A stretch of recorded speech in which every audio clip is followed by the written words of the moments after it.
Okay guys, so welcome back to the channel. It's the end of March trading week, end of 14th. Today, recording this on the 15th. Just taking a review of the previous trading week in Asia markets between Singapore, Thailand and Japan, as was the focus of the first video. And if you are one of those 14 viewers, welcome back to my second video on this topic as we explore some of the intricacies of the Asian financial markets with a focus on Singapore, Thailand and Japan. So very interesting week, guys. What I've done here is I've shown you the top three markets, the Japanese, Thai and Singaporean markets here, but I've blended it in with the US SPX, which is the Fortune 5, the S&P 500, as well as the DAX and the CAC 40, so the top German and French companies. And I've included the Stock 600 ETF, which is basically the top 600 or so companies in Europe. Just to give you some context, really just to set the scene, because I think today we're very influenced by the US markets. Of course we are, but the purpose of this channel is a focus on Asia. So what I'm trying to do is just to kind of complement your existing knowledge and show you kind of some more of what's out there in other markets, in some of emerging markets, developed markets, etc. So I hope you find some of this interesting, guys. Please bear with me. It's a work in progress, as I mentioned in the first video. It's very much a learning process for me in terms of YouTube. I'm making these videos, making it good for you, good for me. So I hope some of this resonates and you find value. I myself have an MBA from one of Europe's top business schools. I have a lot of experience in business. I've been trading and investing for over 15 years separately, both in fiat traditional markets as well as crypto markets, which I won't be getting into in this video. There are some interesting Asia-based altcoins. I would say not as, obviously nowhere, Bitcoin is the gold standard in terms of cryptocurrencies, but nothing like, you know, Bitcoin, Ethereum or Solana, but I might get into them in future videos.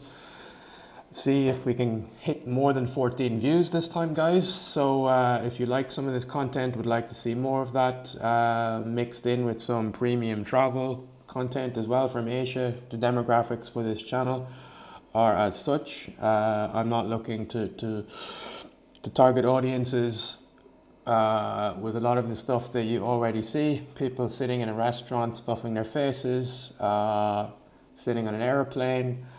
All that stuff's been done. As interesting as it is, I'm not going to cover it. I'm going to try and give you some more education in terms of content that can help you, to show you things that you have not seen before, the road less traveled, so to speak. I won't say contrarian views, but something that 90% of people, 95% of people are not thinking, are not looking at. And I find, you know, quite often being a contrarian, particularly in financial markets, often sets you apart to get winning results. So let's proceed, guys. This is the market performance last week. The Nikkei pretty much finished nearly 2%, 1.73% above the rest of the markets. Pretty much every other market was in the red for the whole week's performance, although on Friday we did see a lot of rallying in the US markets, as we've seen the VIX really decrease, and we've seen a bit more confidence creep back into the US markets. I would say there's still a lack of clarity with Trump's tariffs. I think there's still a lot of fear and uncertainty. But I think there's a bit of, maybe not confidence is the word, I think comfort in being uncomfortable in terms of investor sentiment. I think the Michigan index was released last week and was very poor. It's not always a great indicator of direction. I think the fear and greed index was probably at an all-time low. And I think some of the RSIs were at an all-time low. So the only way really to go is up when you've reached such rock bottom. So anyway, guys, the focus is on, like I said, some of the APAC Asian markets. And that's not including some of the larger markets. So I'm not including South Korea. I'm not including China. I'm not including the Hang Seng in Hong Kong. I'm not including the ASX in Australia.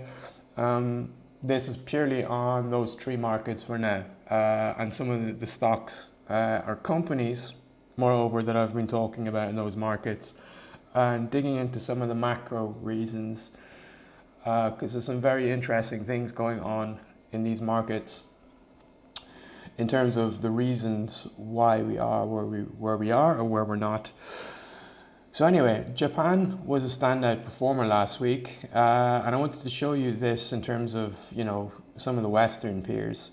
The DAX and the Quarente, the CAC 40, as us English speakers say, or the CAC Quarante, my French pronunciation is terrible anyway, was a high performer too. Relatively a high performer, still underperformed in terms of being positive for the week.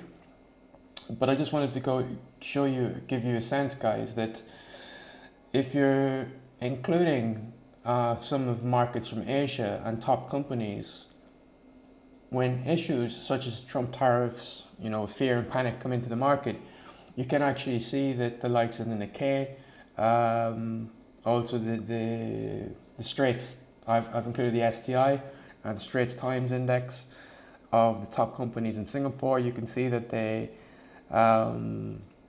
perform well. Not last week. STI is a bad example for last week. But let me just show you the bigger picture of overall performance in the past, let's say year to date. So just to close on that talk, guys, if we're looking at just the Asian markets, those three Asian markets versus the US market, the European markets, the French, German markets, you can see that you get value and you can diversify your risk in times of a downdraft for particularly the large Western economies. So just to give you an idea there, Thai market, I'll get into that, is still it is picking up, but at macro level it's on a downtrend. Singapore is slow and steady, very much a safe harbor for capital and investors, and the Nikkei had a very positive week. So just looking again, if we include the SPX, you'll see that the SPX had pretty much a terrible run since mid-February, but it's begun picking up really as of Friday, but still a lot of fear in the market, and I still think that's still yet to play out. I'll just add in the CAC 40 for France, and I'll add in the DAX.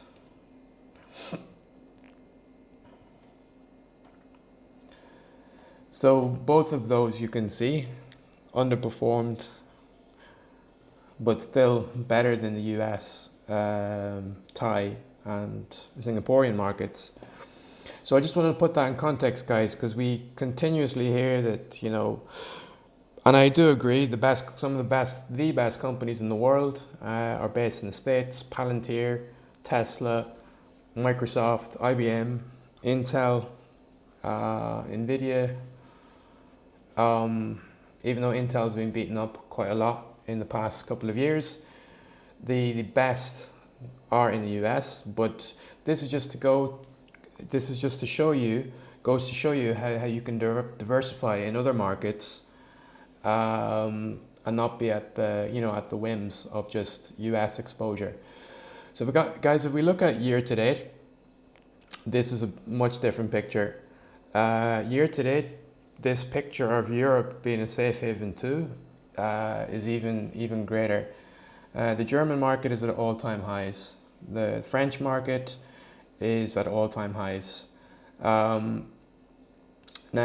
to my point about Singapore being a safe haven and slow and steady wins the race, you can clearly see here it's not been outspoken returns in the sense that if you've invested in a basket of top German companies or top French companies, but you can see that it's been quite stable, and just in late or mid-March we're seeing that drop, which is really across the board in global markets. As soon as we've had the Trump tariffs, etc. So that's year to date. And as you can see here, like the SPX, the top S&P 500 versus the Nikkei, you can see the Japanese companies and American companies are very much in lockstep year to date. But if I just zoom out even a year or so, guys, you get the picture now about the European markets. So I'm making the point that I think there's a huge emphasis that only American exposure can give you like results in the markets. But you just got to think behind some of these companies, guys. Some of the companies, for example, in Germany and France, you're talking about LVMH, you're talking about L'Oreal, you're talking about Nivea, you're talking about some of the best companies in the world in these economies. So if we look at Germany, Siemens, SAP, Allianz, I mentioned it before, Rheinmetall, who's just exposure to defense spending, and of course you've got the automakers, IBM, Volkswagen, BMW, Porsche, and guys, you know, these are very luxurious brands. Even though Tesla is very prominent, I think there's a huge desire for people to drive these cars, and that's not going away. So anyway, I'm just making the point that when we think about top companies, we need to kind of have a balanced view. Yeah, like I said, LVMH, I think Bernard Arnault has built an amazing company, all the brands under there. It's not just clothing, you know, it's in luxury,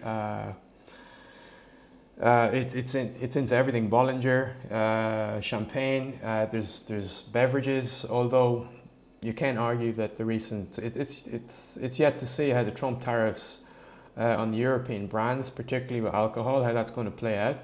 But already like Diageo in the UK and Pernod Ricard were also suffering. But when we look at Europe, guys, I think it's, you know, when I listen to some of the CEOs of the top US companies, I think they've got gripes with the lack of pace and regulation, over-regulation, perceived regulation in Europe. I'm not here to debate that or argue that, but what I am trying to convey is that the quality of the companies, sometimes if you listen to this, it can be misread or misunderstood, because all these companies are amazing, guys.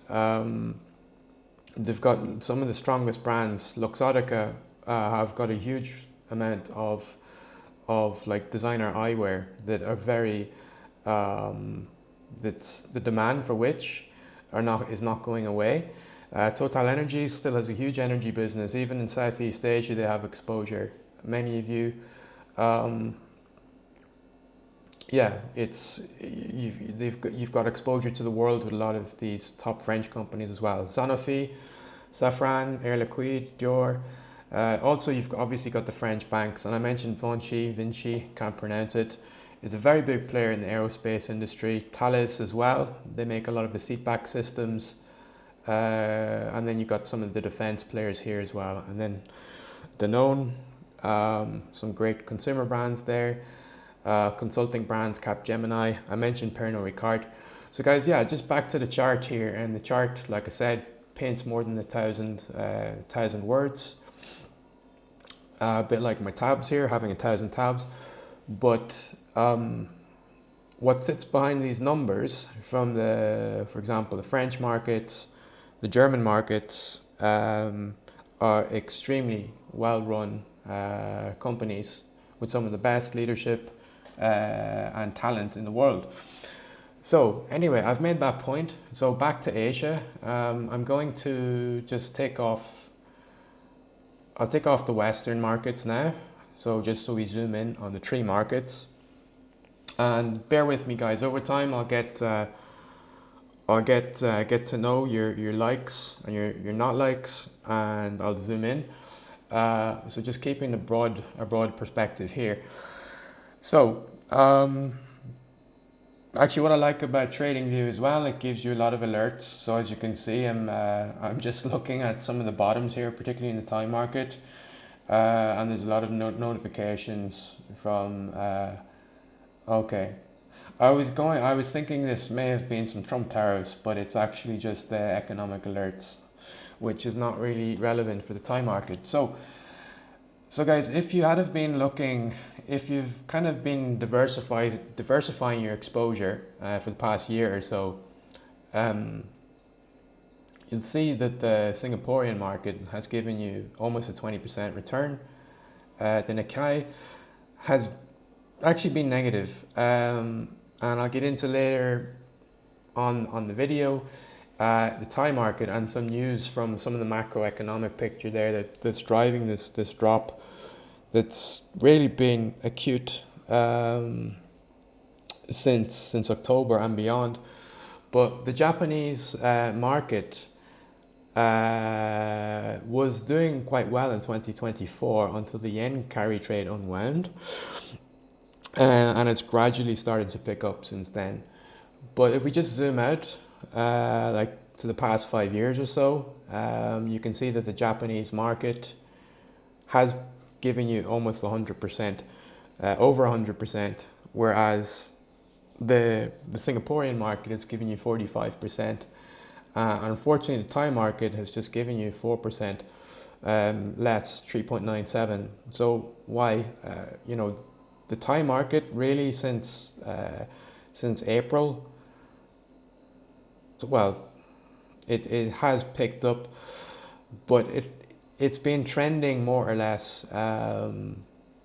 It's been trending downwards pretty much since 21, since just after the pandemic. Now I have a separate tab which I'll get into. Just to show you some of the reasons. I've just done a bit of research, but you can see post-pandemic that for example, the Nikkei, it's been very volatile, but it's been directionally up, as has the Straits Times Index, the Singaporean market. So anyway, guys, that's the kind of macro picture on these markets. I'll zoom into the performance of some of the top companies that we were looking at previously, give you some quick updates, but just zooming into Thailand. So some interesting things happening in Thailand. So this is very busy. So I've put in some like the impact of the interest rate and the population, which play a role in this. A big role in what's happening in Thailand. But basically the Thai market, the SET 50 and the overall SET index, which is in blue and pink here. Okay, that's very busy, guys. So let's see how far we can zoom out here.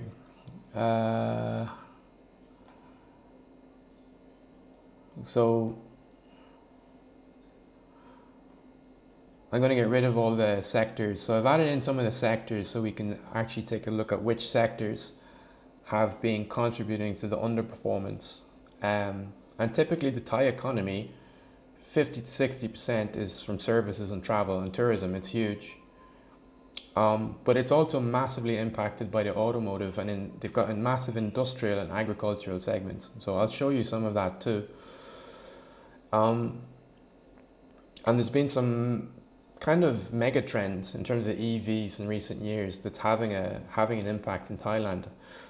So, but pretty much it's been up and to the right. Like most economies and markets, they've moved up and to the right over the past century. Thailand is no different. It just seems to have longer. Some of the drawdowns here have been longer. But if we look at the set, I'm going to take out the tourism still there.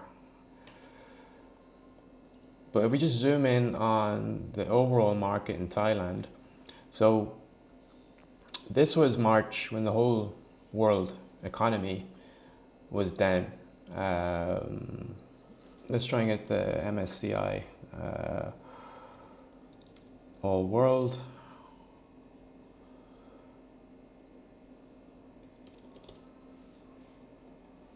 So yeah.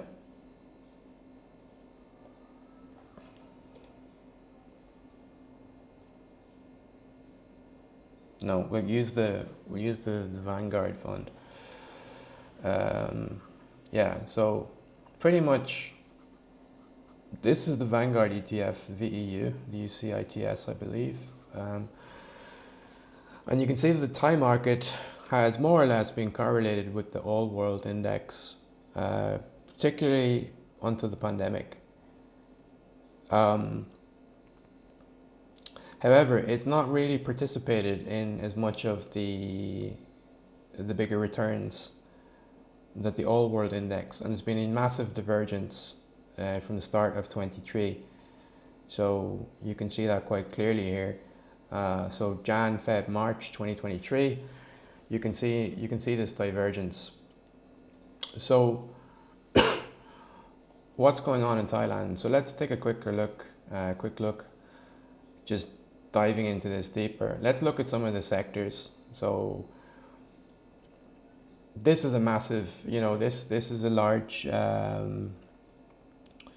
decrease, minus 30%. So from top to bottom, more 35%. Let's go to March 23. Yeah, so about 30% drawdown. So let's take a look at the tourism sector. So this will be a basket of companies, such as the top hotels, the airlines, and some airlines have, although Thai Airways was delisted in 2022 because the auditor couldn't commit to the numbers. But regardless, there are some really top, Bangkok Airways has been a top performer. But let's just get a sense of what sectors are contributing and following the trend. So we're going to add in agriculture. And if anybody's wondering, just for your information, education, SET is a stock exchange Thailand. They have a great website as well, which goes into, you can get this in a lot of detail.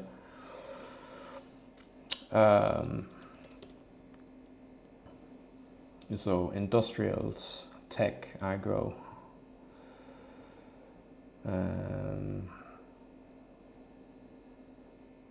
Okay, we want to see automotive, because there are a lot of auto manufacturers in Thailand that make up its industrial base.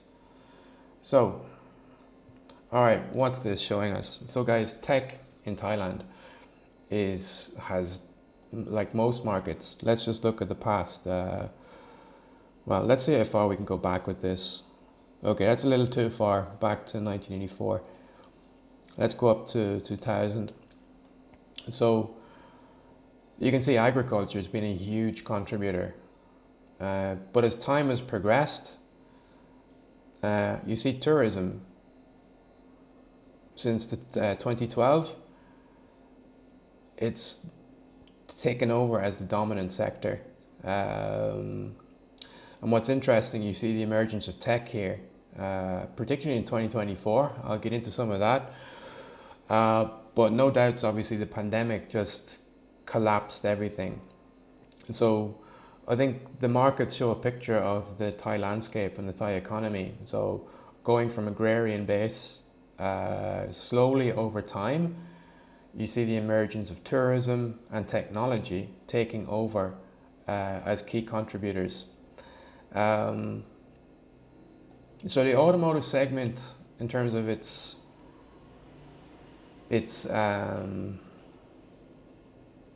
contribution in the markets here is less. But what I'm looking at is some of the reasons, trying to understand from January, February, March 2023. Just following the set here is in light blue. Again, back to that downturn. So I think agriculture peaked in 2021 in terms of its index performance. Tech and tourism are kind of becoming more dominant. But so I think some macroeconomic factors here, which I'll show you in a minute, particularly regarding interest rates and the population also playing a role in Thailand. But if we look at the just the Thai market cap,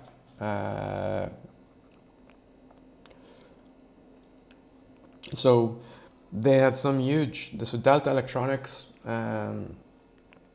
is a huge contributor to the tech index. I believe AIS is as well. You obviously have a lot of big energy sector as well. The PTT are a huge energy company, and I'll include that in the just in the chart, which would be interesting to see.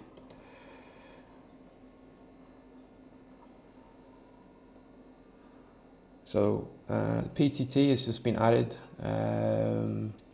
It's there in red, in bright red. So yeah, it's all the tide is kind of not lifting all boats, it's submerging all boats, unfortunately. So the tech sector in Thailand, which will be driven by the likes of Delta, AIS, True is a telecom company, but they are involved in ICT, which I believe is included in the index.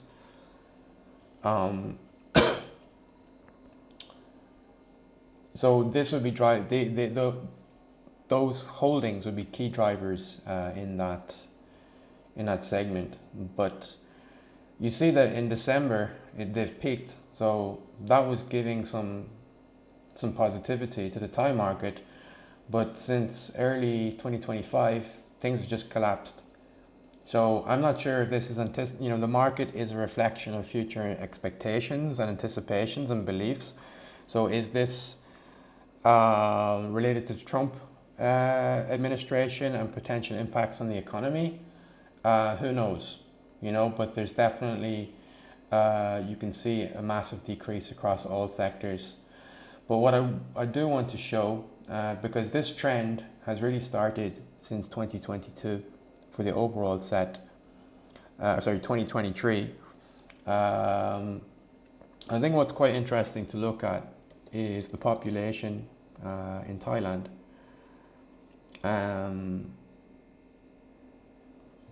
As well as the interest rates.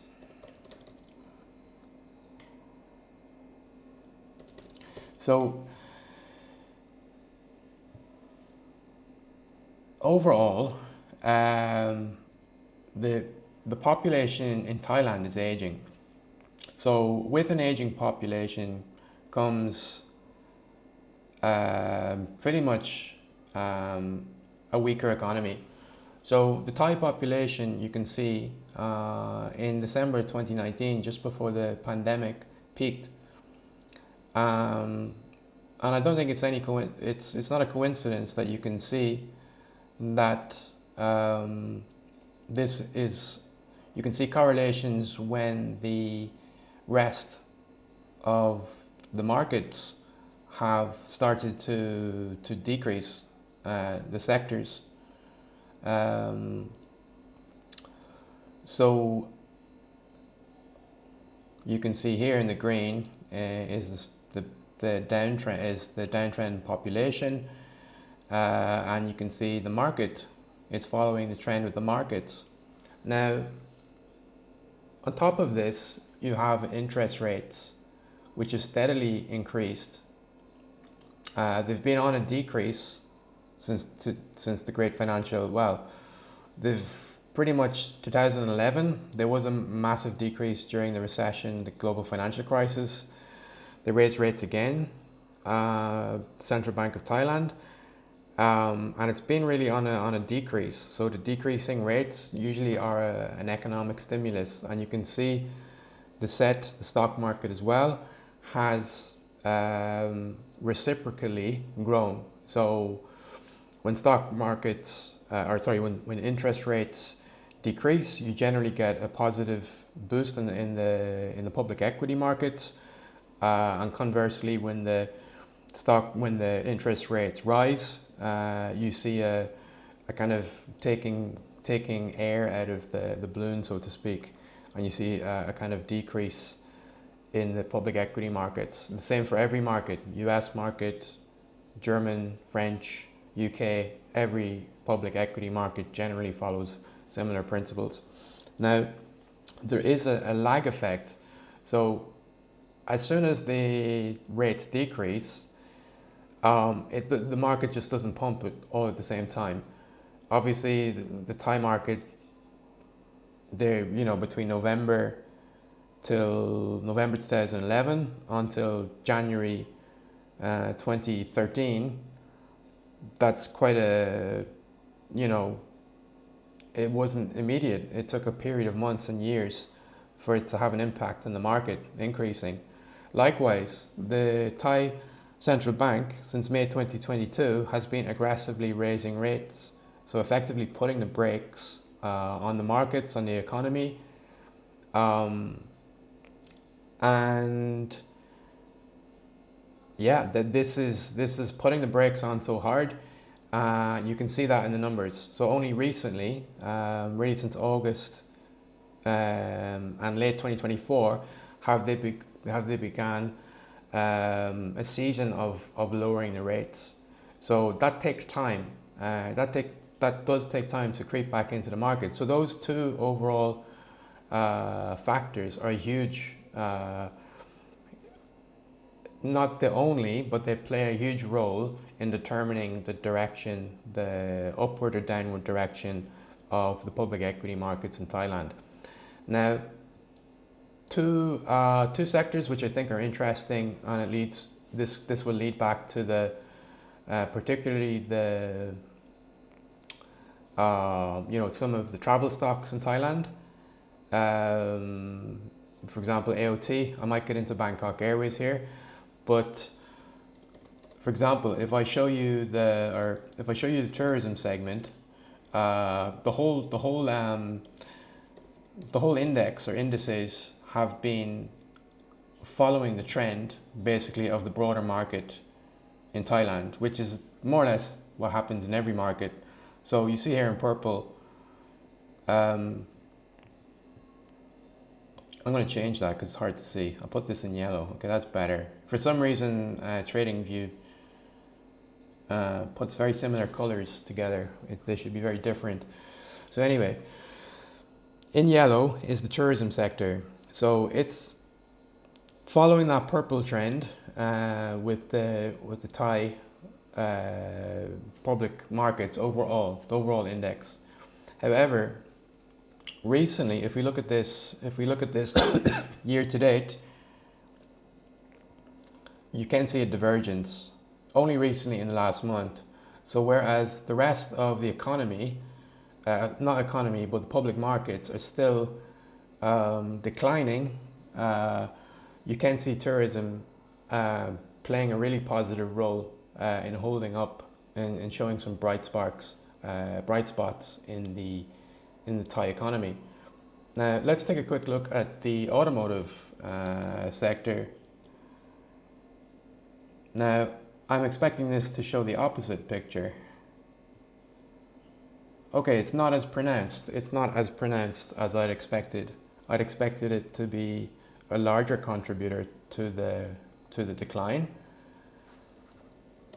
And I'll tell you why. Because the influence of EVs and a lot of traditional automakers such as Toyota, Nissan, Mazda, they have a lot of dealerships and operations in Thailand. So I believe that Tesla 2 years ago opened up, started selling. I was living in Thailand 2 years ago, and I remember seeing the first Tesla in Thailand when I was driving in Phuket, and that's when I saw the start of really the EVs starting to come into the market. So this will have an impact on the economy.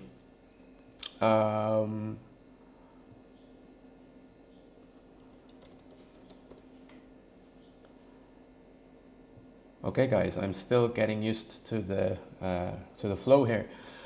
So what I wanted to show as well is the tech sector. So the tech sector in Thailand is really following the overall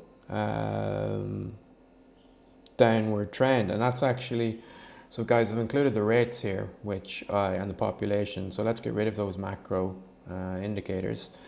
So we're just looking again at the sectors, but the tech sector has really wrecked, has really been wrecked, and it's taken down these markets. It's underperformed more than the market itself. So that's actually surprising. I thought some of this would be driven by the auto segment, but not as much. So anyway, we see that the tourism market sector is propping up, is boosting the economy in recent weeks, or in the markets, more or less year to date, whereas technology is in sharp decline. Now, it's just a matter of time until those interest rates will make a positive effect. And who knows how that population piece plays out. In some research I was doing, this came up. The tariff fears came up, obviously. But there was also concerns about the slowing population. So that's in this was in Fortune. Yeah, so this is one of the leaders of one of the largest conglomerates in Thailand. So her view, this is from Kontaipani.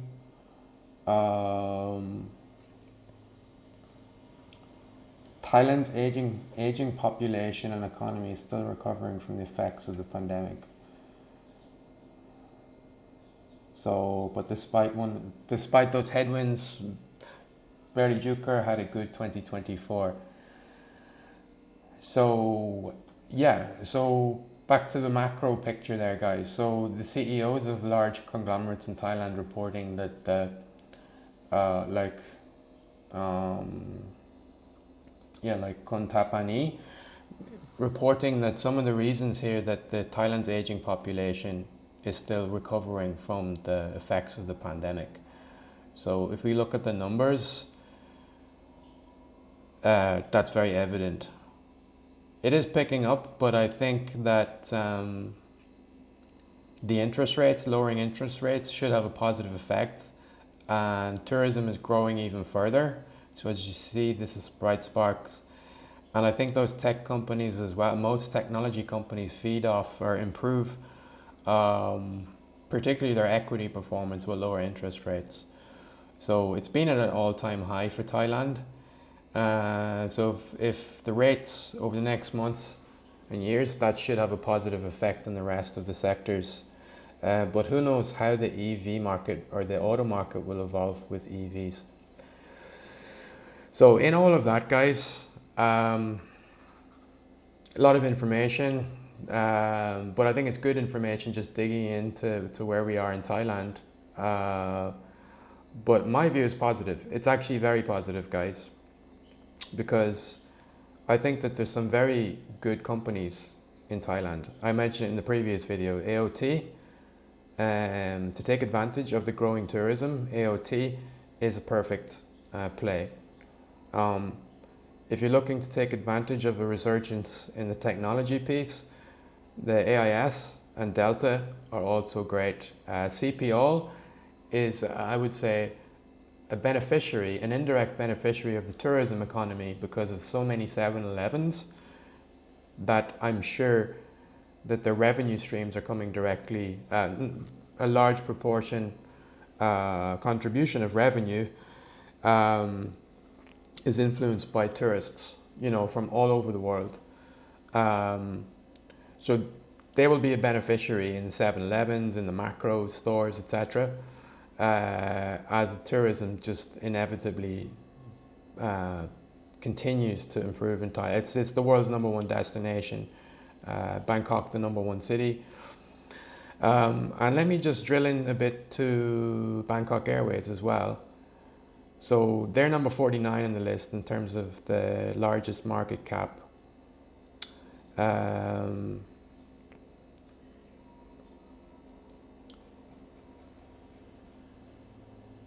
I'm trying to look at, okay, so Nok Air, yeah, it's a tale of two cities. So let's just add them into TradingView. But so to take advantage of, you can't time this market, guys. Who knows? In terms of the market overall, let's just zoom back out. Get rid of the sectors. We've made the point that tourism is a bright spot and that the rest of the sectors, with a question mark on some of them, but tech, for example, will inevitably increase again, will rise again based on the stimulus that the central bank and pretty much, is my opinion, nothing set in stone, but I do think that the current headwind, the current issues in that sector, it will turn around.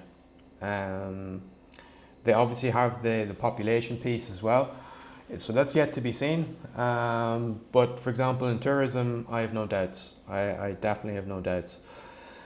So, as you can see here, facing some of the biggest downdrafts since the pandemic.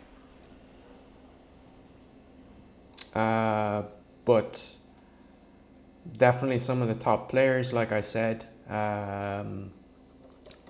Let's look at Bangkok Airways.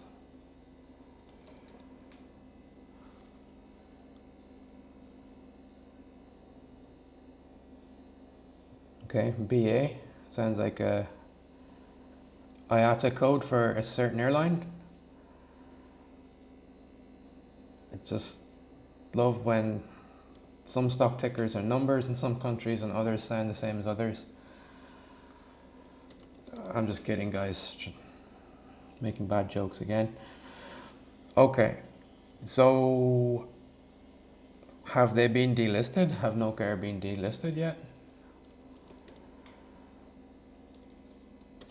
It's still in CoinMarketCap. They still seem to be listed in Germany, but they're not on the Thai. Bangkok, SET. Nok Air, SET. Okay, no, it's not there. Alright, so why is it listed in Germany?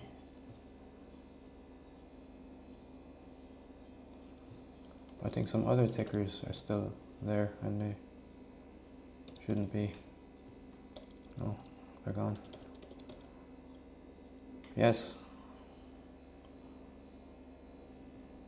I'm just curious, guys, when we're looking at airlines, some airlines that don't exist but they're still being listed on the exchanges. Interesting. Alright, so Nok and Bangkok Airways. Let's take, like I said, CPALL is an indirect beneficiary of tourism. It's a retailer, guys, yes. Strictly speaking, it's a retailer, but it will benefit And let's take a look at the minor group, Mint, who own a lot of hotels and food businesses in Thailand, which it also will be getting revenue from foreigners and foreign tourists, expats alike. And of course, how could I forget AOT? Alright guys, so really going into a deep dive here, but yeah, I just want to show you some of the strongest players here.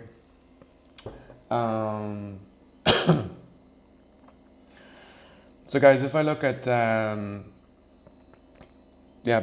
Bangkok Airways has really, its stock market or its equity has really turned around since the pandemic.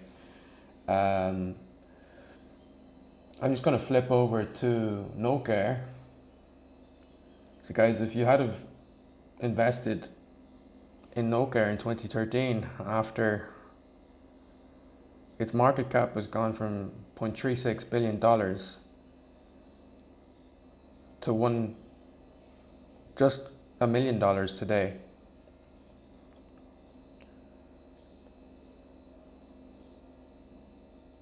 A share price of 36 cents to 0.05 cents.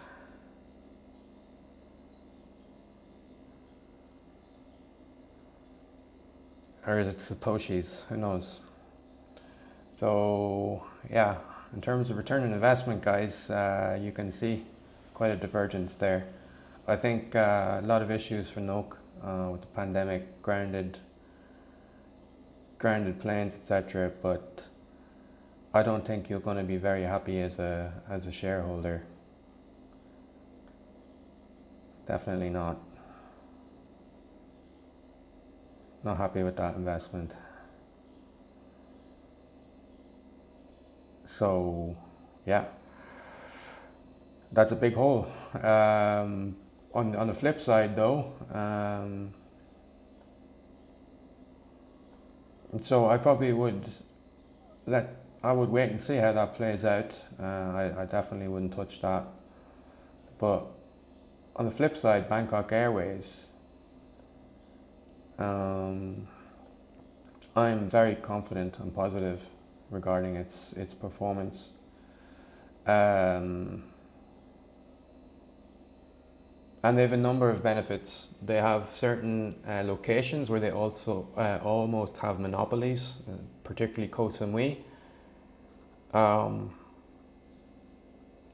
So they are, they're the dominant airline on that route from Bangkok to Koh Samui. And so they have a very, I would say, in terms of a moat, as Warren Buffett would say, they have a very strong moat around certain routes that they have. They're a very classy airline in terms of the products that they offer. I've flown them a couple of times. It's known as Asia's boutique airline, as in like a boutique hotel. And yeah, a very pleasant experience on board. And if we just look at some of the PE ratios there, it's 24, 34.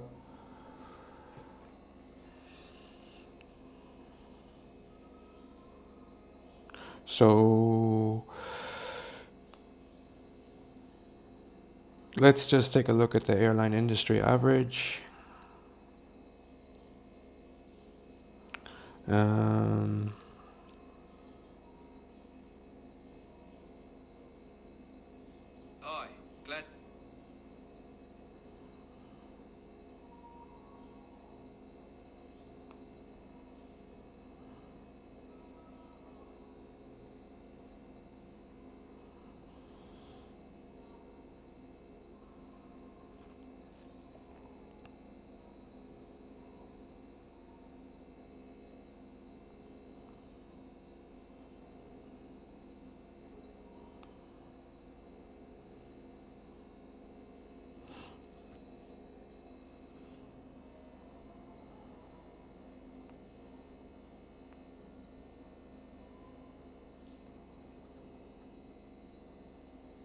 So guys, slightly higher than the average in the industry overall.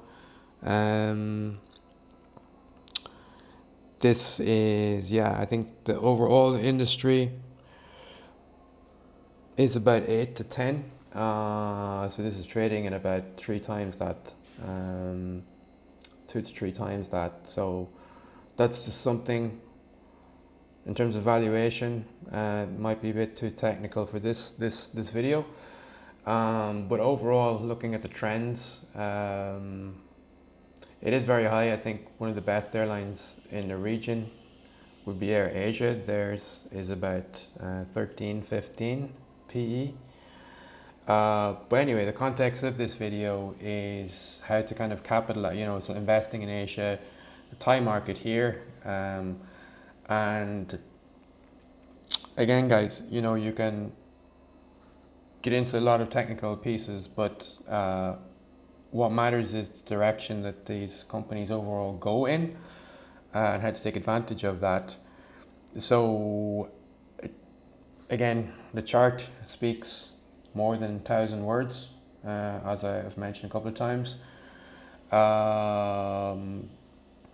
And you will not be disappointed if you were putting your own money into Bangkok Airways, because you've been returned handsomely. I don't want to go down too much of a rabbit hole, but I am actually curious to see how that stacks up against probably the best airline, which would be Ryanair in the world.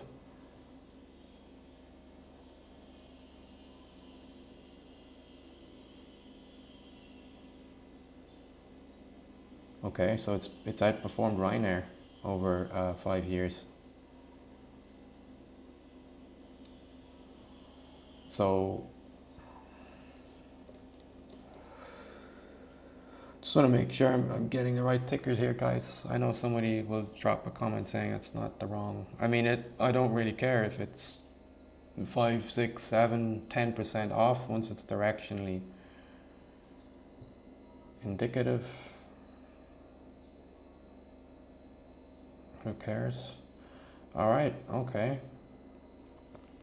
Let's take a look at the JETS ETF, which is a basket of airlines and travel stocks. I don't think it's outperformed this. Yes, it has. Okay. Let's see Booking Holdings, which owns Agoda. Oh.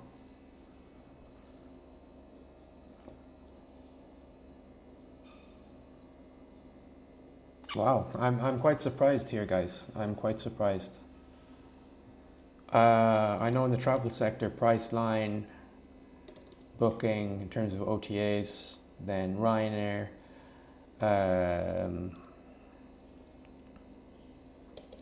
Booking overall, guys, yeah, are the holding company for a lot of the large OTAs. So there you go, and let's just see maybe EasyJet, whose stock I don't believe has performed that well. No, it hasn't, as you can see. A very underperforming company from a public equities point of view. So I don't believe you would be a happy shareholder. You're not getting a good return on your investment there. I'm not sure what's going on. Anyway,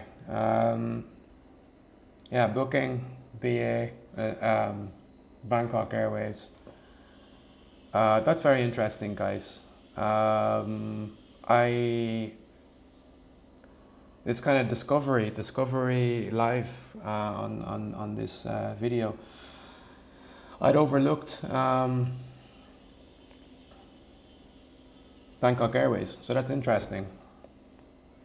Really strong performer. Let's look at 2 other airlines, Jetstar and AirAsia.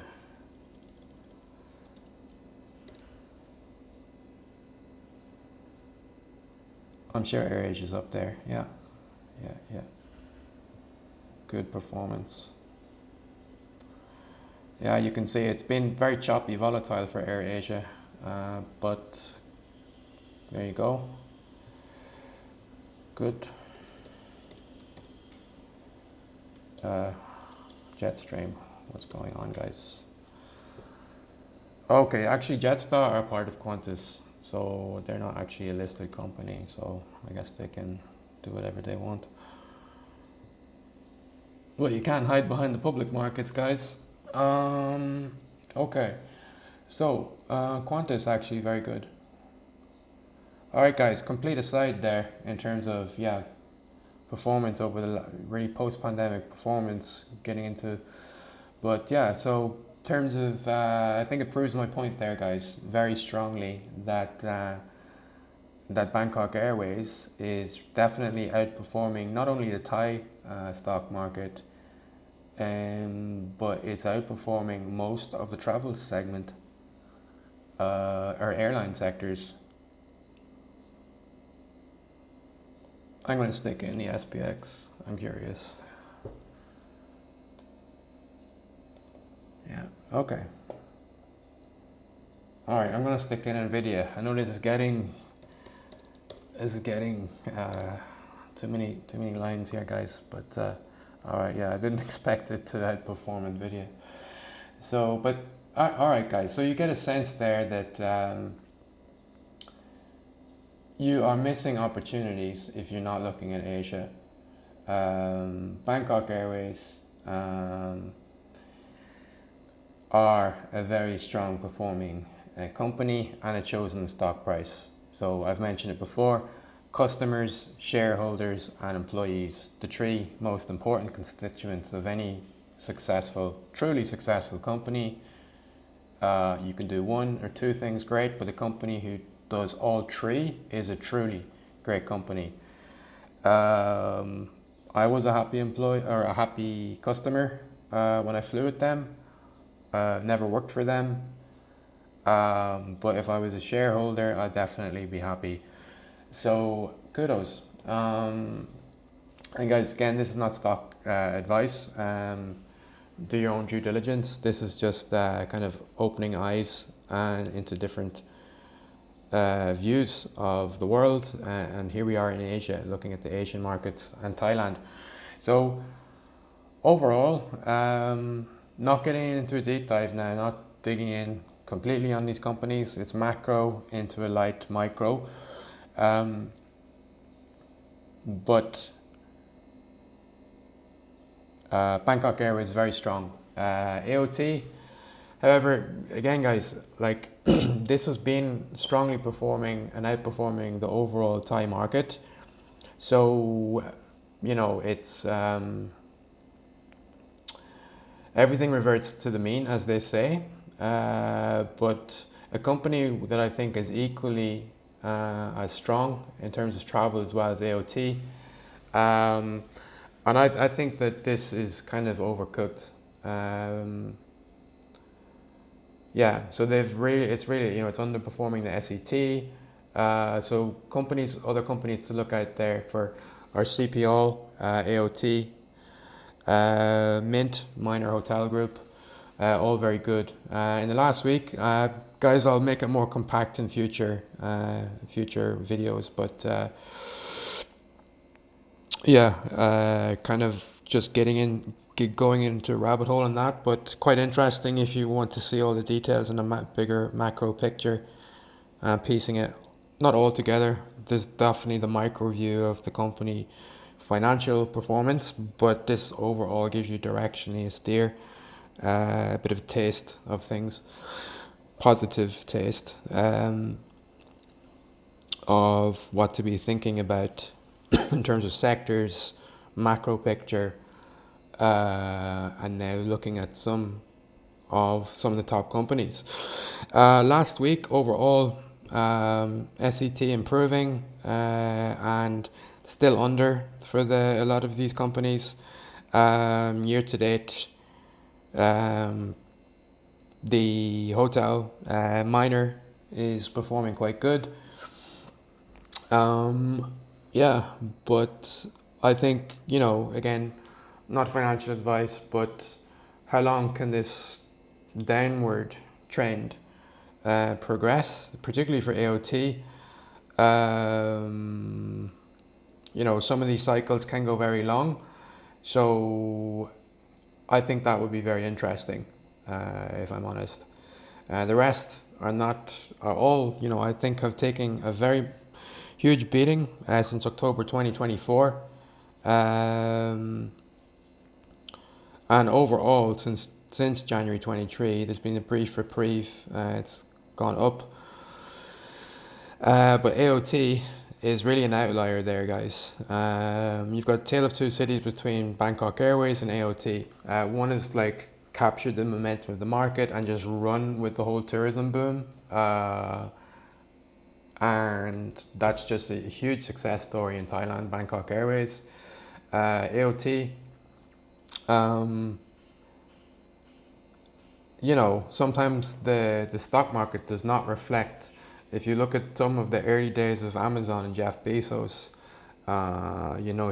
he will say he looked at every metrics you wouldn't even, you think were obscure or strange, when the stock price was at 10, and kept going down. But he believed he knew all the metrics were improving and going up. So you have to think about that, guys, and the strength and the moat that some of these companies have. So Bangkok Airways, the market is, I would say, accurately reflecting. We looked at the PEs in the 30s. Maybe it's slightly overvalued relative to the overall sector, and definitely maybe 2x over in the Asia market. Nothing to be, I would say, hugely concerned about, but that's definitely something to keep an eye on. But I think what's more interesting is AOT. And what I'll quickly do before getting into Singapore, some of the Singaporean updates and the Japanese updates, I'm very curious to see what the RSI is telling us. And I'll get rid of the rest of this stuff here. So RSI is generally a good indicator if you're looking at a stock that's been overbought or oversold. So typically it goes plus 20, minus 20. And as I suspected, the RSI has been heavily oversold here. Heavily oversold. Now, it doesn't always indicate a resurgence, but on many occasions, it has been an indicator for AOT. As you can see here, the RSI going more than 30, particularly if it's hit 20, has more often than not signaled a resurgence. So although it's all about long-term holds, in my opinion, and not trading,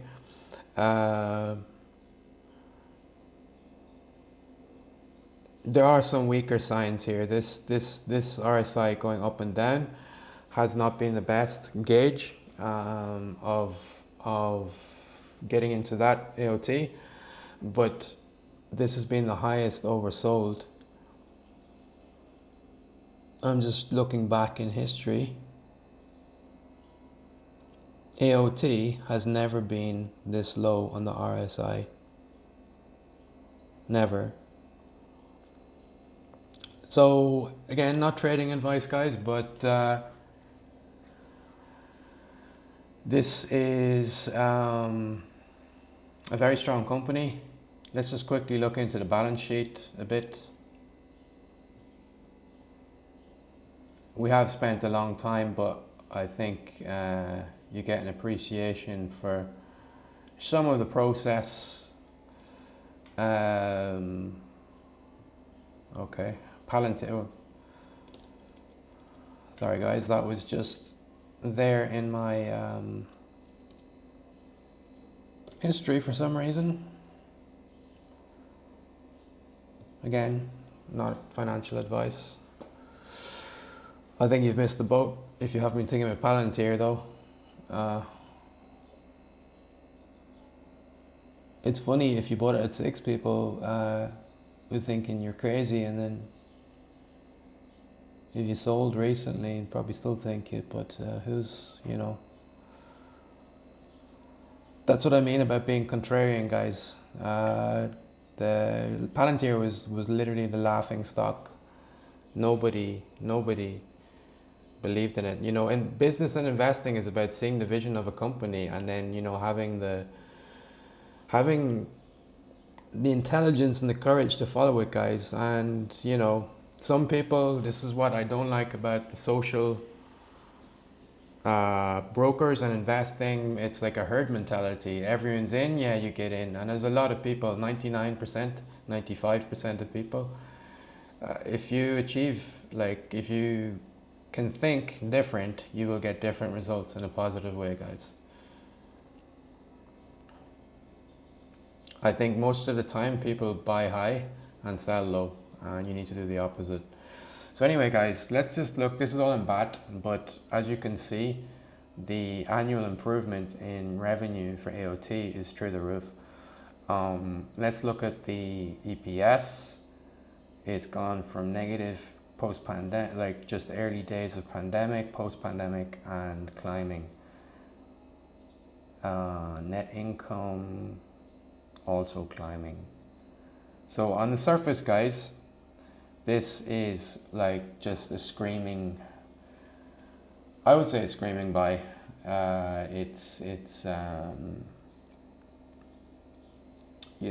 it's a very strong company, and it's the most highly demand tourist destination, will be for the foreseeable future. All right, guys, there's Thailand.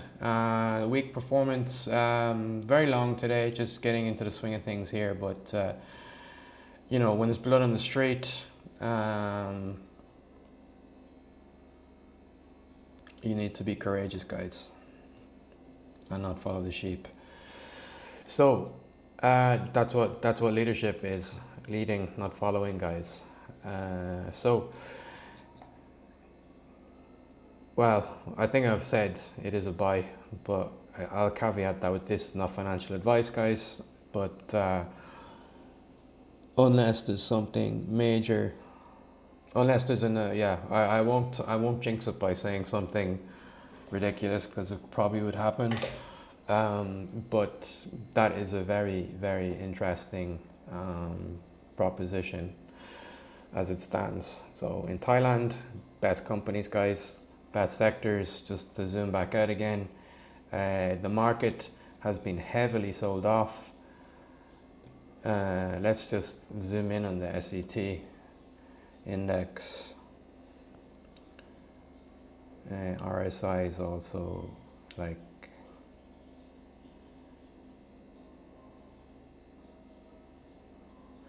it's not very meaningful here, but definitely for AOT, it's a stronger signal.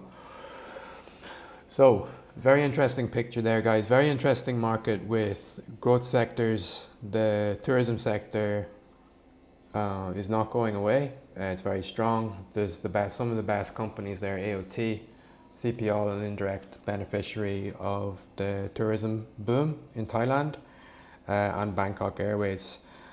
Guys, I have to say, I knew Bangkok Airways was a good company and a good airline, but I didn't realize when I looked at it amongst peers in the industry just how good it is. So there's some interesting insights for Thailand. All right, guys, let's just fly off now to Singapore on Bangkok Airways. And let's zoom in. We were looking at Grab and Sea Limited last video. So let's just quickly go into, we've done a lot about Thailand, to be honest, and to be fair, it's, I think, like I said, underestimated. A lot of these companies can be good buffers and diversification in times of kind of fluctuations like we've seen with this Trump panic period, tariff panic, whatever it's going to be called in the next, when it's looked back on in history. It's not over, but there's definitely a lot of panic selling going on. But I'm sure cooler heads will prevail, and a lot of the cooler heads are in the Singaporean market, like we've seen. Slow and steady is winning the race over time in Singapore. So on the RSI, like no high, like we've seen in Thailand, large highs, big lows. This is kind of like nothing going to like 70 or 30. It's very balanced. It has been very balanced. You see, the only situations against this has really been the pandemic. Not sure what happened in 2022 there. There's always some macroeconomic things. It's possible to keep tabs on every market every time. But if you look at the median, it's very balanced. So what I want to do is kind of zoom in on the top C Limited and look at Grab. I should have brought Singapore Airlines in there, guys, actually. But the Singaporean index is largely, as you would imagine, dominated by some of the large financial telecom companies, DBS, UOB, OCBC, all financial companies. But they've got some very good technology companies, like I've mentioned, Grab and C, and I'm particularly bullish and interested in C Limited, and they've got a large real estate sector which is dominated by some of the REITs, which are interesting in terms of yield if you're a dividend investor, but they can be very choppy, and you can lose a lot of capital, particularly in a recession, and pandemic was disastrous for many of these. But yeah, let's take a quick look how the C Limited and Grab have been doing the past week. So overall, the market was down, oversold, a lot of panic selling. A lot of fear came into the market last week across the world as the VIX, so the US sneezes, the world catches a cold. Not always in Singapore, but the longer the VIX kind of treads upwards, the more fearful, it's kind of like a viral effect. Even though it's a US, a lot of people might say, like, don't be like silly, there's no correlation. Well, actually, I think there is, because look at that. RSI like at really oversold levels, and VIX in the States peaking. So don't tell me there's no correlation there. So I think the VIX is actually a good barometer of overall kind of sentiment, even though it's technically not fear. It's technically a volatility index, but it's generally, the higher that goes, you can smell fear, because I've been through 2 crashes and I've seen it myself. So if you've lived through these things, guys, you get that experience and you understand really how markets work. It's not just like people look at numbers, people love to quote numbers, but charts really put things in perspective. I think numbers can be kind of abused. You can throw a number at something and argue anything, but the trend and the chart really kind of shows the broader context. So anyway, the market in Singapore last week was broadly down as the world pretty much panicked. Excuse me, guys, going to take a drink. Need some electrolytes after all of the discussion about these tropical markets, particularly in Thailand. Probably need some coconut water. Anyway, so the good news is that the VIX is starting to lower. Who knows It's now the weekend. I think that we might go through rounds of these panics. When I think back to Trump's first term, it was a similar story. It was pretty much like a yo-yo. Unfortunately, in 2018, we saw some long, drawn-out drawdowns, followed by massive increases. So let's see. But Singapore, generally very stable. But last week, I'll get rid of the VIX now, but last week, it's generally selling off. And Friday had some, starting to come back to normal. But yeah, let's take a look at C Limited. Technically, this is listed on the NYSE, actually, or the CBOE. It's an ADR, which is not a direct stock listing, but I think it's generally representative of the performance of the company.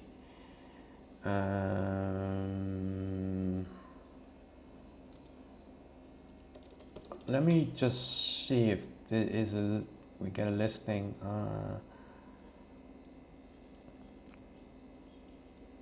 In Singapore.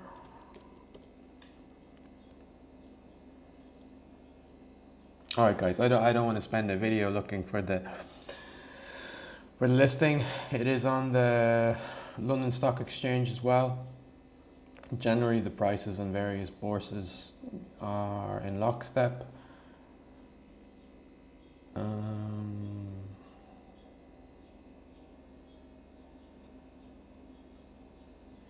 All right, guys, this is, yeah, I'm going to get rid of I'll just keep one. But I'm confused because it's disappeared.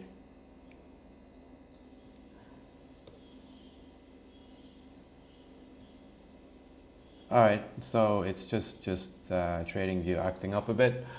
So, yeah, so this is what you can see in terms of C Limited. As you can see, guys, it's a volatile stock. So whereas the Straits Index is just steady Eddie, this is erratic Eric,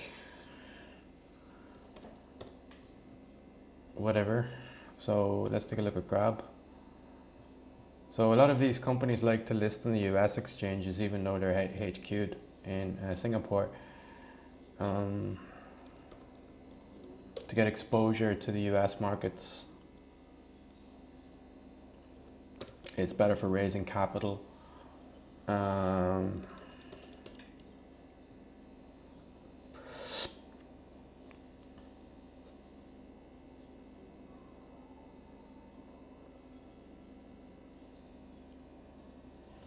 So guys, I only see corporate bonds. I've never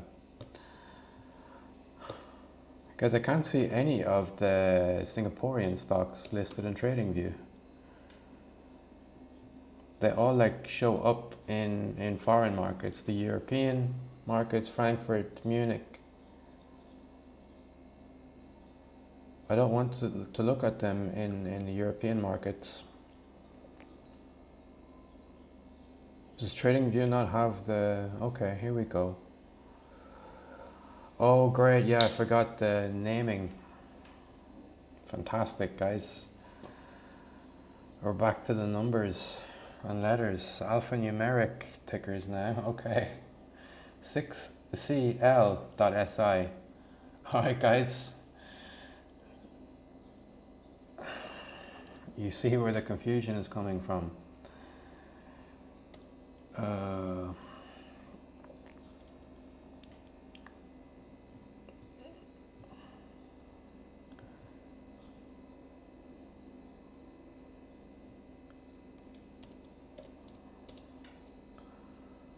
So I was just I was complaining about having numerical stock tickers. Now we've got alphanumerical stock tickers. I've not purchased too much on the Singaporean SGX, to be honest, guys. I mostly stick with the Nasdaq or the NYSE out of pure convenience.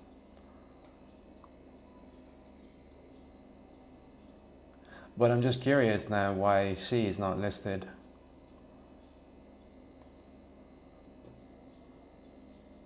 Anyway, guys. So we've got Singapore Airlines now too. They're all the same colors, great. So over the past week or so,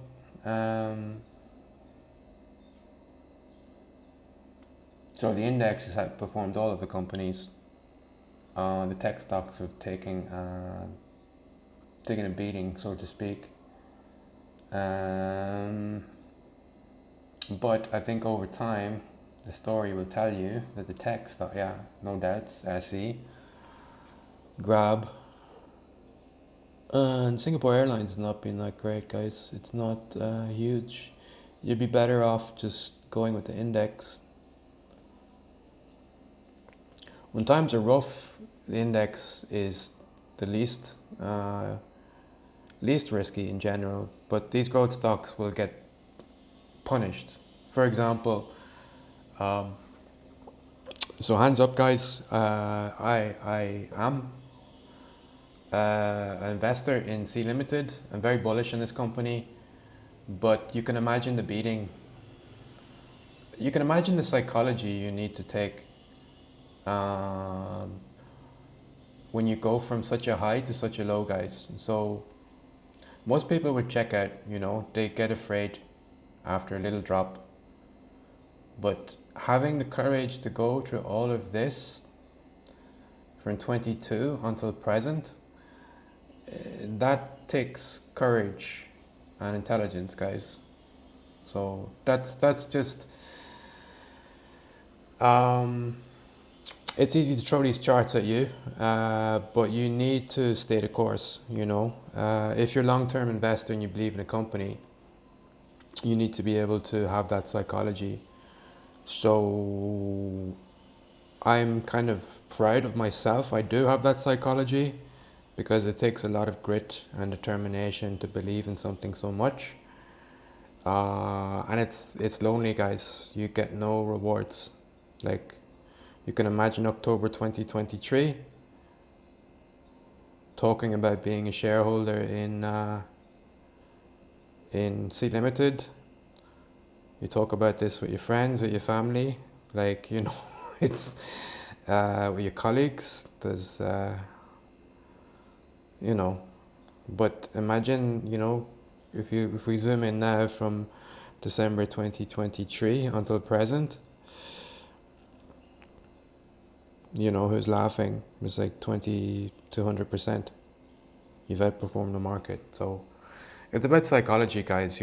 I think everybody's like tuned into TikTok, instant gratification. I think you need to have the ability to think long term.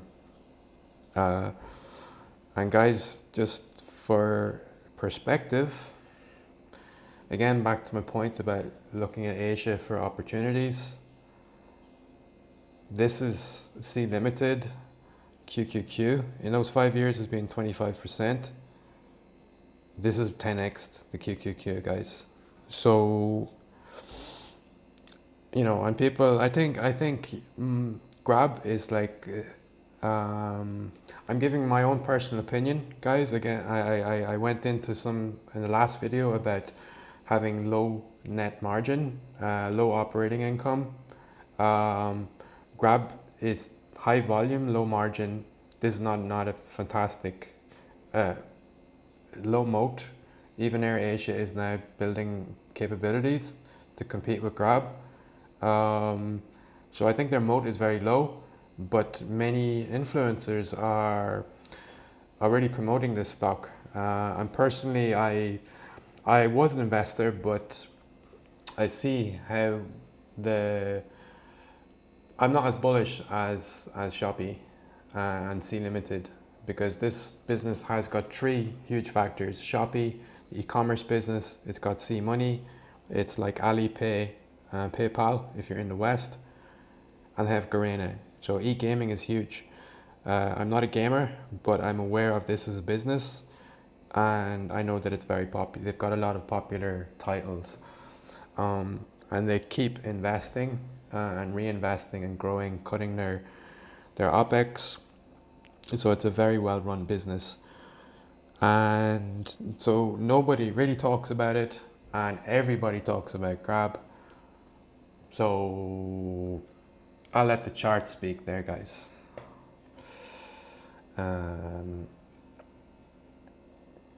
So that's really a tale of two cities. Yeah, airlines, like with Singapore Airlines, they do say if you want to become a millionaire, you are a billionaire and then invest in airline. I think with some of these, some of the margins, like just we saw what Nok started at a couple of like 35 million. Now it's a million or under, 0.005 cent per share. It's an absolutely appalling kind of return if you're an investor. So yeah, you got to think about that. I think let's just take a look again at Bangkok Airways. See how it stacks up. I'm very impressed with these guys. It's a pity that Thai has been delisted because it would be interesting to see how it performs on the public markets. Everybody talks about opening a new route, network, but guys, these are all products on the shelf, and it's all about these results: the stock market, the revenue, the profit, not just how many products you sold. I mean, if Amazon is saying, okay, we're going to sell 5 new types of water, nobody cares. They're looking at the OPEX, the net income, EPS. I mean, that's really a true barometer of success. And yeah, so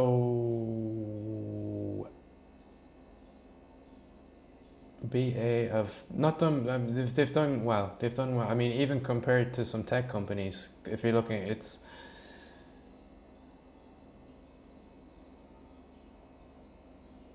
So they've outperformed the QQQ. All right. Okay, guys. So anyway, that's Singapore. I've just kind of mixed in some of the other ASEAN stocks there. And again, we've gone from macro into kind of a superficial micro. We haven't gone into the real nuts and bolts, balance sheets, EPS for everything. Just giving you a high level. So quick and dirty. Some of the key things. If you want a CFA analysis for companies, this is not the channel. This is really just giving you eye openers. We might go into some lower level details, but hopefully some of these tools as well, you can get an idea of how powerful you can look to some of these tools, especially TradingView. And the good thing is, it's all quick, easy. You get it in seconds. You don't have to do get 10 people to do pulling data from a million places. It's just at your fingertips. So yeah, so quite a long video, guys. I'll try to wrap it up. Just conscious of time. And collect my thoughts on what I want to do next. I want to show you Japan and then conclude. But overall, guys, I think that the Singaporean market, where we're looking at today, I think that Thailand is taking is underwater. Like the markets, AOT is a big one. I think that the opportunities in Singapore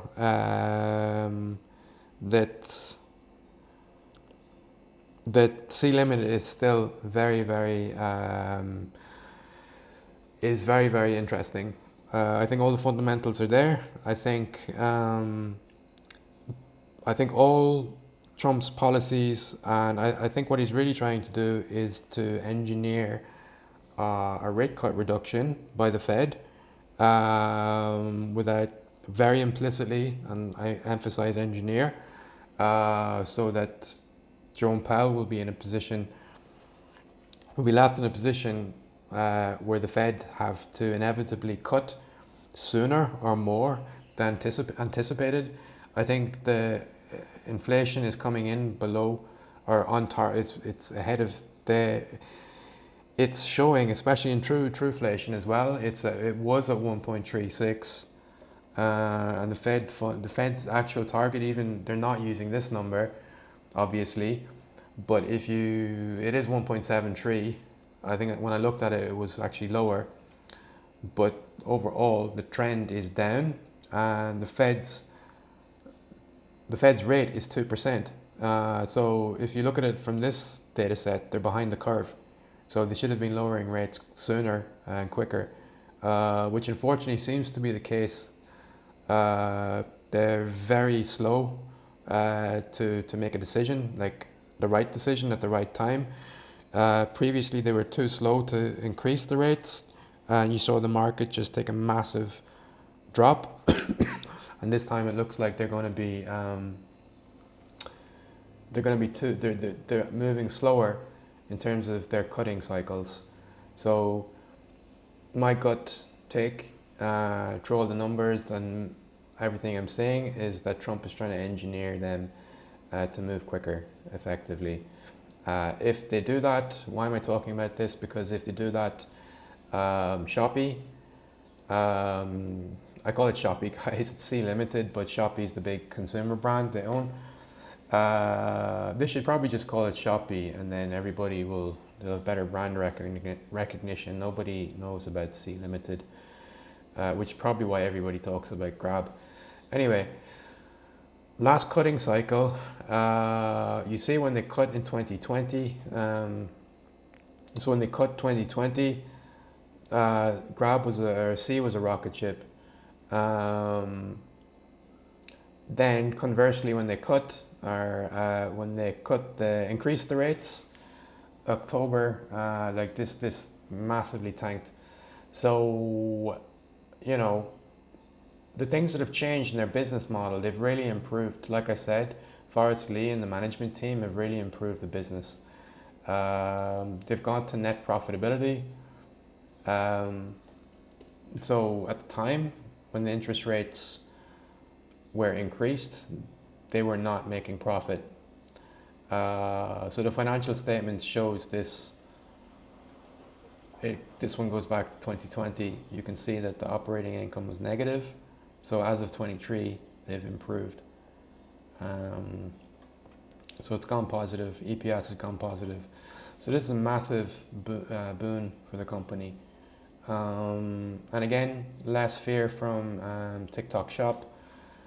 More dominance, more reinvestment. I think that this company is going places. Let's see if they expand geographically. They had some expansion in other markets outside Asia. They were in Brazil. I think they shut down.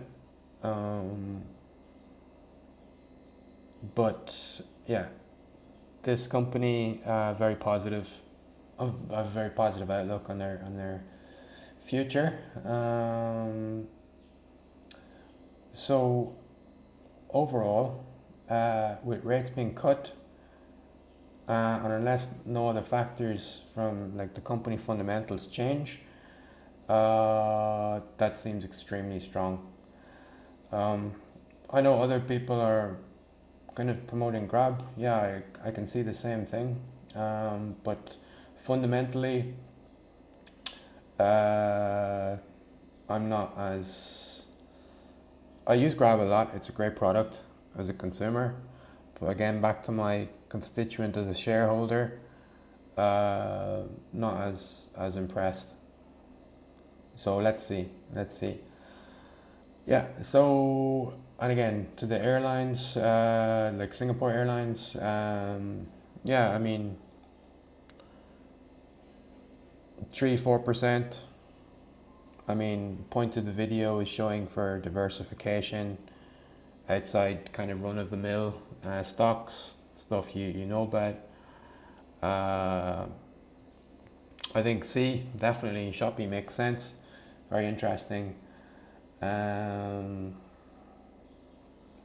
over the long run, in terms of alpha, Yeah, you're not getting any alpha from Singapore Airlines. They've underperformed the market. Let's just see in terms of the basket of airline and travel stocks, jets, which is in red. Yeah, and they're in purple. Yeah, they're also below that. Yeah, so they've never overachieved. Yeah, they've never beaten the market. They've never, and there's a big discrepancy, especially now. Okay, no, I take that back. I take that back, guys. I've just zoomed out to the past 5 years. Yeah. So recently, okay, I need to roll that back, guys. I need to roll that back because recently it's underperformed. As I thought that was a longer time horizon, guys. This is the past year, so they've underperformed the past year. As have actually a lot of airlines, but if I look the past 5 years, it's actually a very different story. They have broadly underperformed the market.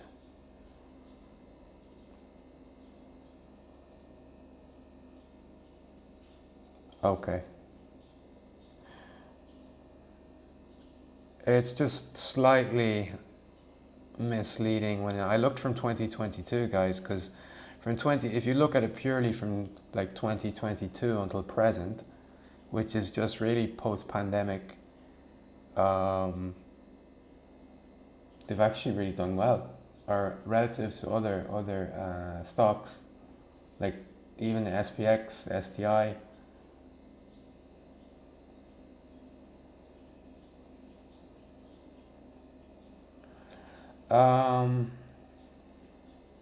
But does that make sense? That doesn't make any sense.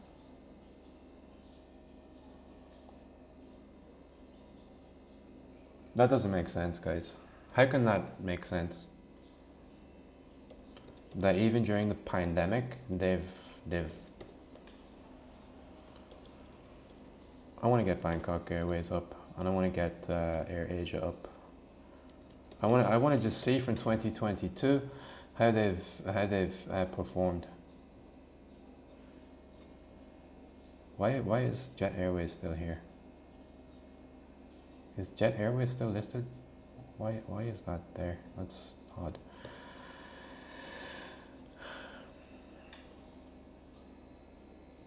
Why is Bangkok Airways not here?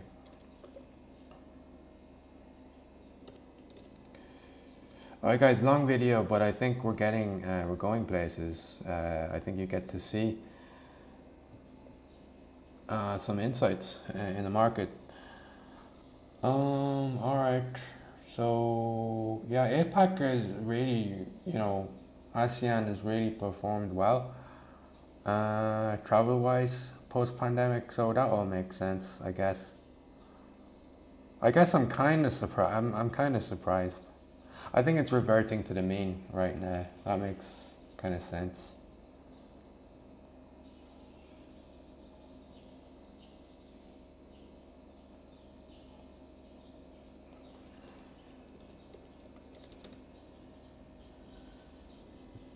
Let's look at their financial statement quickly. So revenue really dramatically increasing. They've gone from negative operating income to positive and positive EPS. Alright guys, so actually kudos. They've done a fair, yeah, they have improved performance, revenue performance. So I was looking at the wrong time frame, so that was unfair. I rolled that back. So they have actually done in the past. I think if you look at 5 years, it's not been the best I mean, you're positive, but you would have done better if you're in the overall like broader ETF, say for the Singaporean market, right? So yeah, definitely. Well, more or less, just 45%, and then 45% for the overall market in Singapore, and then 30% for Singapore Airlines in the past 5 years. So that's okay. It's better than negative or zero. And it has outperformed the basket of jets. If we look at 1 year, however, the past year, it has underperformed.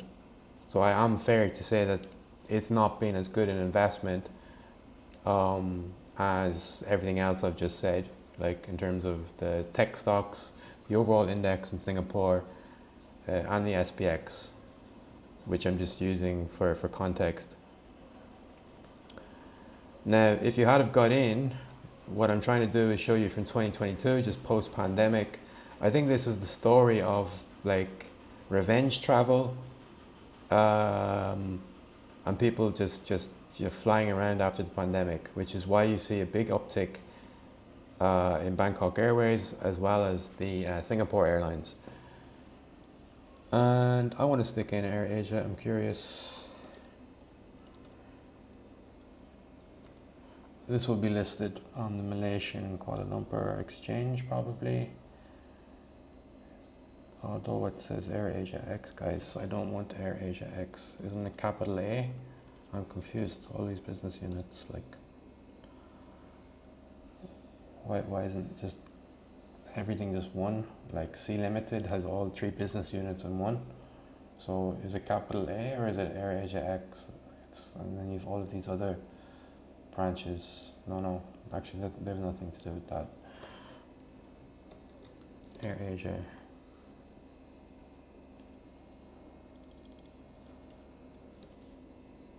The AAX, CMPP. Like whitelist.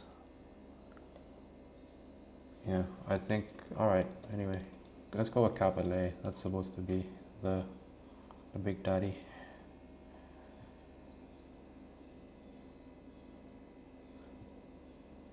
So yeah, they've just outperformed the Jets ETF since 2022. So that revenge picture.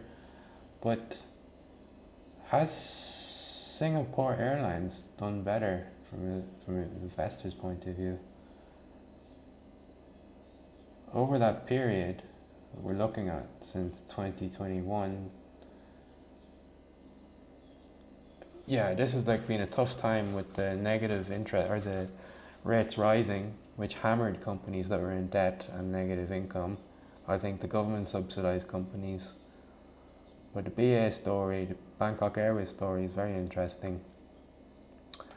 If we look at 5 years, so this was just like the post-pandemic period, but let's look at 5 years.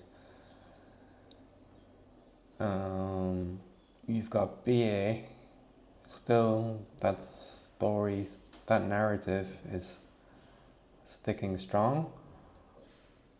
But capital A is just, yeah, it's just okay. It's not plus 18.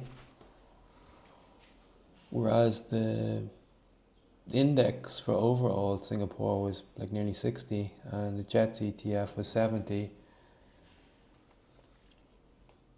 So the standout performer there was Bangkok Airways again in the Thai market.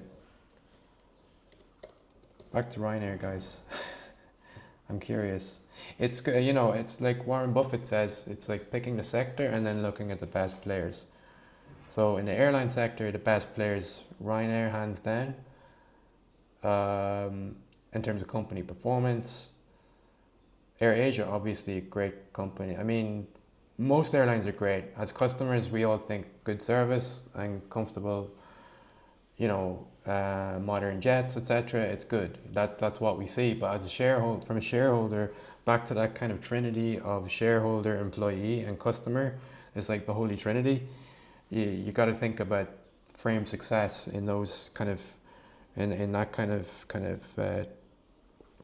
in that way, because that's what it really is in reality.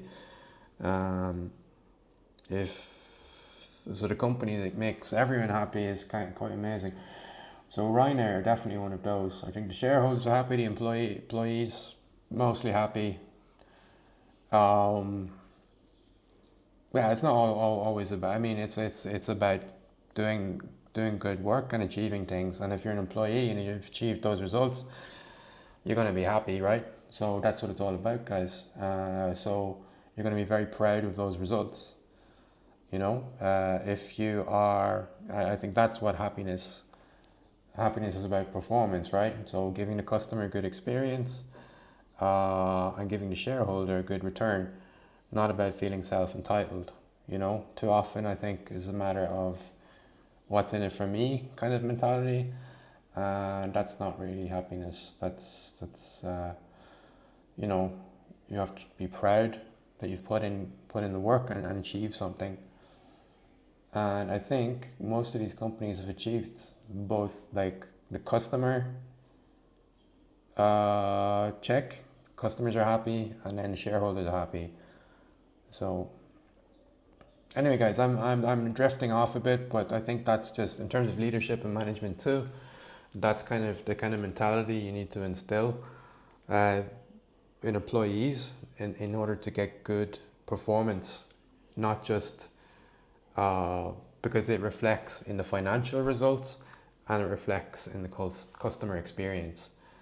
And when your employees are delivering that, then you need to make your employees very, you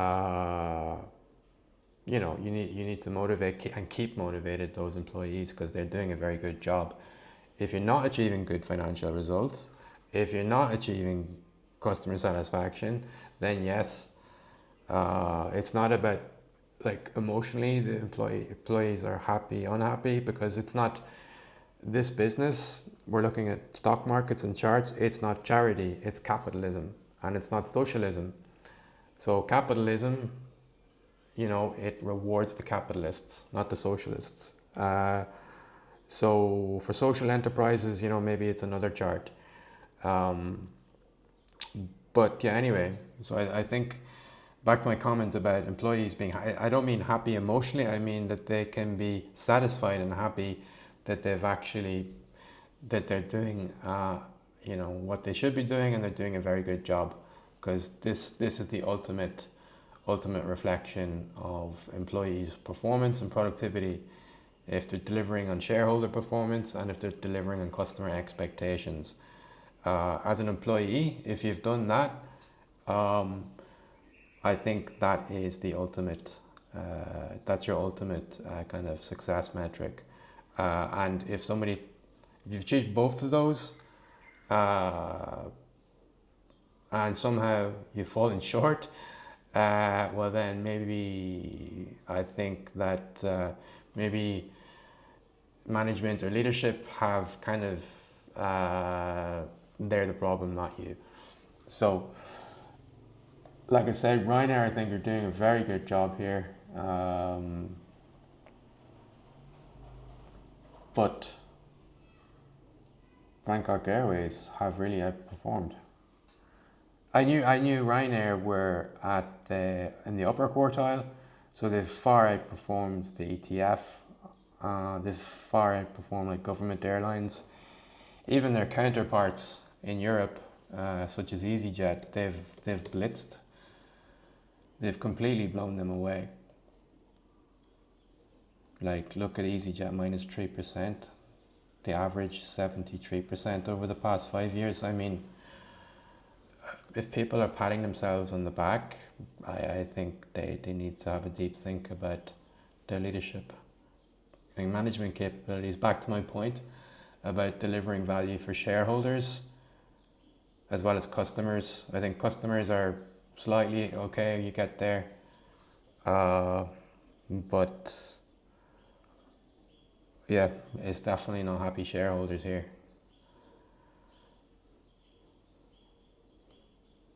So anyway, we got a bit into aviation there, guys, but I think you get a good sense of if you're looking to invest in Asia, the Thai market, the Singaporean market, what's kind of a good way to look at it from a macro perspective.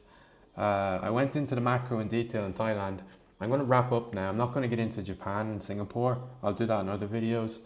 But I think you get a good view here of some of the top performing companies and sectors in the region and regions. So as this series of videos evolves, I'll get into more details. I'll make it more structured, less ranty. Most of the rants are on point, guys, just a bit too long. And I hope, again, it's not financial advice and investing advice, it's up to you. It's not about horses and racetracks, it's about people, it's about companies, it's about people who are doing good, like good products, good services, customers, and more often than not, the share price reflects that. Macroeconomic picture is another beast, which I went into, that can have like I said, it rises the tide, or the tide can ebb and flow based on macroeconomic policy or lack thereof. But in the current environment, other than this unclear direction of the trade war, macroeconomic picture globally, or the US was stable. PMIs are increasing, but it's yet to be seen what happens if Trump goes all in with some of the policies. Who knows if we see some dramatic drops in GDP. If so, then we could be in for some, who knows. Apparently we're in a soft landing, but if GDP contracts more sharply and we see a sudden increase, even if interest rates are decreased, like I said, the Fed have moved already too slow. So again, it will be unfortunately a knee-jerk reaction unless they do something in the next few meetings, FOMC meetings, etc. So anyway, guys, 3 key markets there. I might get into more in the future. I haven't got into Hong Kong, China, South Korea, Indonesia, Malaysia, some of the emerging markets, and obviously the ASX, which is APAC, not really Asia. It's Oceania, Australasia, and that market has a tendency to be more correlated to the American, UK markets for various reasons, and I might get into a bit more in the future. But yeah, just going into some sectors, macroeconomy. I've left Japan out today, guys. I didn't mean to go into it, but we went down a rabbit hole in Thailand and a bit into aviation. And my point on aviation was really that there's a tendency to focus. It's very important, obviously, to have your RASK and your CASK and all of that, and network optimized. But as we see from, if you're Amazon, if you're Palantir, if you're like the top companies, managing the operating income, improving the operating income, improving EPS. I think, companies like Ryanair, airlines like Ryanair, Delta, etc. Everything just bubbles up into the key KPIs, the key commercial KPIs for the company, which evolves beyond looking at just like the seat load factors, etc., which are very important. So, but making sure that customers are happy and that you have a real meritocracy in the culture. So the companies, like particularly airlines that need to innovate, keep innovating. So the good ones, you see Bangkok Airways, the share price reflects that. I think you can see the likes of Nok Air, which hasn't really recovered from the pandemic. You've got the opposite cases there. And then Ryanair, which is a real high performer in the industry as well. I'm going to have a go away now, guys. I'm actually very interested to see what's going on with Bangkok Airways. Might do more of a deep dive into that in the future. It's yeah, it's definitely one to watch. And in the basket of kind of hot and good companies, I wasn't expecting that level of performance, and it's something to look into in more detail. I'll also in more videos get more back into Japan, guys. I left that out in this one, but if you're still here with me, thanks for listening. Appreciate any comments I'll improve on. I'll get into more details and more interesting stuff that I have here in the future. Make it a bit shorter too. I opened up a lot of research there as we went. So thanks, guys, and see you in the next one.